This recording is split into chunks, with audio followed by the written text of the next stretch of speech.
Assalamualaikum students. Today our topic is deforestation and overhunting. Deforestation first definition है आपकी, ठीक है। Deforestation mean cutting down of trees, ठीक है। किसी भी फॉरेस्ट को नॉन फॉरेस्ट लैंड में कन्वर्ट करने के लिए उसकी कटिंग, फॉरेस्ट की जो है वो कटिंग कर दी जाए, और the destruction of significant areas of forest has resulted a degraded environment. ऐसा डिग्रेडेड एनवायरनमेंट जो है वो डेवलप हो जाता है इन ये डिफॉरेस्टेशन की वजह से, कि जिसमें बायोडाइवर्सिटी जो है वो कम हो जाती है, रिड्यूस हो जाती है। मींस के flora and fauna both are affected by deforestation, ठीक है। अगर डिफॉरेस्टेशन की जाएगी तो मींस के प्लांट्स तो कम हो ही रहे हैं, ठीक है। तो फोना जो है वो ऑलरेडी कम हो रहा है। उसके बाद क्या होगा, आपका एनिमल्स की जो बायोडाइवर्सिटी है वो भी आपकी ख़त्म होनी शुरू हो जाएगी। वहाँ पर एनिमल्स की जो डिफरेंट स्पीशीज़ हैं वो भी वहाँ से या तो माइग्रेट करना शुरू कर देंगी, या यहाँ पर वो वैसे उनका नंबर जो है वो कम होता जाएगा, ठीक है। सो डिफॉरेस्टेशन इट इफेक्ट्स बायोडाइवर्सिटी। अब ये किस किस तरह से, क्या क्या रीजंस है इसकी, सबसे पहले हमने इसकी कॉजेज करनी है। This is a definition, first आप डेफिनेशन मार्क कर लें, ठीक है। ये आपका लॉन्ग क्वेश्चन भी है, और इसमें जो शॉर्ट क्वेश्चन होंगे वो भी मैं आपको मार्क करवा दूंगी। लॉन्ग क्वेश्चन आपका क्या है, व्हाट इज डिफॉरेस्टेशन, ठीक है, and what are the causes and effects of deforestation. उसके बाद आपके सबसे पहले हमने कॉजेज करने हैं। आज के कॉजेज क्या हैं, अब 2 कॉजेज है इसके। आपने कॉजेज की यहाँ पर फर्स्ट पैराग्राफ पे कॉजेज की हेडिंग देंगे, कॉजेज ऑफ डिफॉरेस्टेशन, ठीक है। डिफॉरेस्टेशन जो है वो क्यों हो रही है, क्या वजूहत है इसकी, ठीक है, और किस तरह से डिफॉरेस्टेशन हो रही है।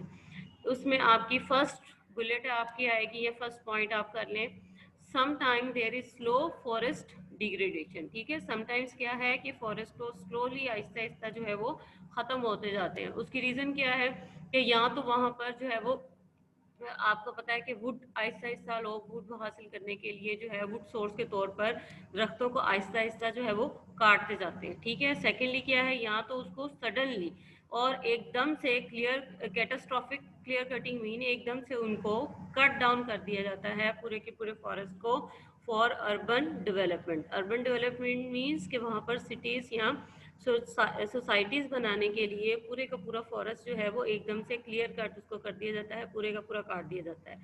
सो सेकंड आपकी कॉज क्या आ गई है, deforestation can be the result of deliberate removal of forest for would agriculture and urban development, ठीक है।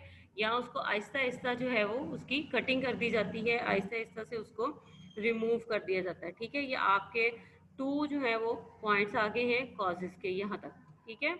कल आपकी मार्किंग का थोड़ा सा आपका इशू हो रहा था, जिसकी वजह से ये आप टॉपिक में आपको अभी रिपीट करवा रही हूँ, because it's very important topic for long question और शॉर्ट क्वेश्चंस के तौर पे भी आ सकता है, और इसमें से कुछ इंपॉर्टेंट आपके एमसीक्यूज भी हैं, ठीक है।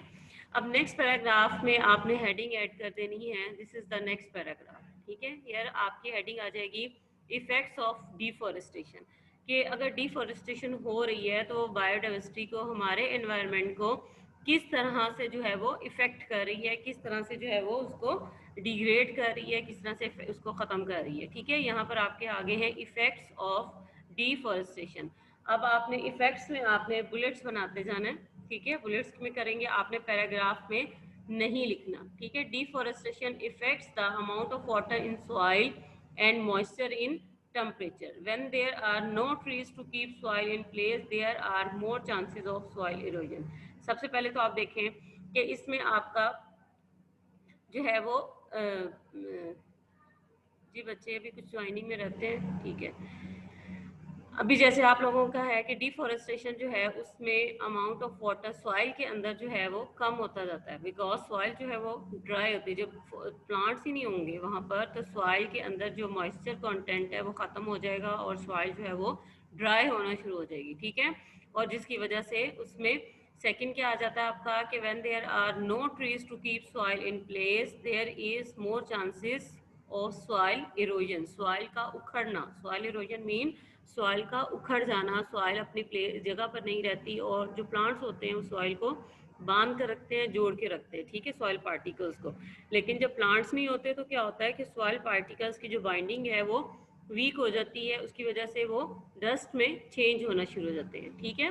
देन नेक्स्ट, अगर सॉइल जो है वो अनबाइंड होगी तो उसके बाद क्या होगा कि जब हैवी रेनफॉल होगी, heavy rainfall washes soil into reverse, ठीक है। और रिवर्स के अंदर जो है वो बहना शुरू हो जाएगी सॉइल। जब रिवर्स के अंदर बहेगी तो क्या होगा कि उसके अंदर जो एसेंशियल न्यूट्रिएंट्स होंगे, ठीक है, जो ज़रूरी मिनरल्स हैं, जो एसेंशियल न्यूट्रिएंट्स हैं जो कि सॉइल के अंदर प्रेजेंट होते हैं for the growth of plants, वो क्या होते हैं, वो वॉश आउट हो जाते हैं with the run of water, ठीक है। जैसे जैसे वाटर बहता जाएगा, जाहिर है उसके साथ सॉइल भी बहती जाएगी। सॉइल बहती जाएगी तो क्या होगा कि उसके अंदर जितने भी पार्टिकल्स हैं, न्यूट्रिएंट्स वगैरह है, वो सब के सब भी वॉश आउट होना शुरू हो जाएंगे। अब ये सारी सॉइल जो है, ये न्यूट्रिएंट्स हैं, जब ये वॉश आउट होते हैं तो कहाँ पर जाते हैं, जाहिर है वाटर रिजर्वायर्स में जाते हैं, ठीक है। तो वाटर रिजर्वायर्स के साथ क्या होगा, they will choked up mean कि वो भर जाएंगे मट्टी के साथ, ठीक है। मट्टी के साथ जो उनका बॉटम है वो मट्टी से भर जाएगा, जिसकी वजह से जो रिवर्स की या वाटर रिजर्वायर्स जो हैं उनकी कैपेसिटी कम हो जाएगी, ठीक है। अब जब वाटर कैपेसिटी, होल्डिंग कैपेसिटी कम हो जाती है किसी रिजर्वायर की, तो क्या होगा कि उसके अंदर से वाटर जो है वो फ्लो आउट करना शुरू कर देता है, ठीक है। अब रिवर्स में जैसे पानी जा रहा है, बारिशों का पानी कहाँ पे जाता है, रिवर्स में, स्ट्रीम्स के रिवर्स वगैरह में जाता है, ठीक है। उसके बाद क्या होता है कि रिवर के जितने भी एरियाज हैं जहाँ पर जो है लोग रह रहे हैं या किसी ने जो है उसको एग्रीकल्चर लैंड बनाया हुआ है, ठीक है, तो सबकी सब लैंड जो है वहाँ पर फ्लड्स आ जाते हैं। उसकी वजह से जितने भी कैटल फार्म्स हैं वो भी ख़त्म हो जाते हैं, ठीक है। लोगों के घर जो हैं वो बह जाते हैं, उनकी क्रॉप्स जो हैं वो डिस्ट्रॉय हो जाती हैं सारी, ठीक है। तो इस तरह से ये बायोडाइवर्सिटी को इफेक्ट करता है। उसके बाद क्या है, नेक्स्ट बुलेट आपकी क्या आ गई है, द सिल्टेड वाटर, ठीक है। The silted water get stored in dams. अब ये पानी जब रिवर्स में जाता है, रिवर्स की तो कैपेसिटी को कम करता ही करता है, लेकिन जब वो डैम्स में चला जाता है, ठीक है। अब डैम्स के अंदर जो है जितनी वाटर स्टोरेज कैपेसिटी होती है उस पर डिपेंड करता है कि वो कितनी, उसकी एफिशिएंसी कितनी होगी, ठीक है, और वो कितनी इलेक्ट्रिसिटी जो है वो प्रोड्यूस कर सकता है।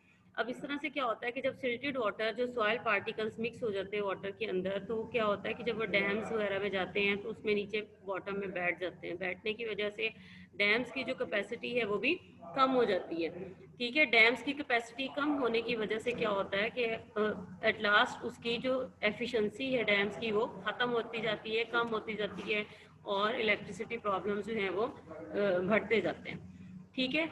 नेक्स्ट क्या है, आपको पता है जहाँ पे प्लांट ज़्यादा होते हैं उस जो एटमॉस्फेयर होता है, ठीक है, उसके अंदर